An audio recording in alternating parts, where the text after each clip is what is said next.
Oi galera, hoje à tarde é diferente o vídeo, ó. Dá uma olhada aí. Isso aqui foi plantado há um ano e pouco, olha.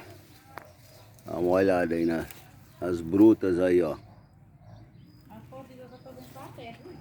É nada, vocês estão vendo, olha o carrinho como é que tá aqui, ó. Tá vendo?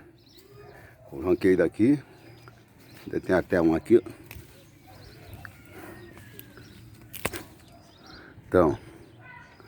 Então é isso aí, ó.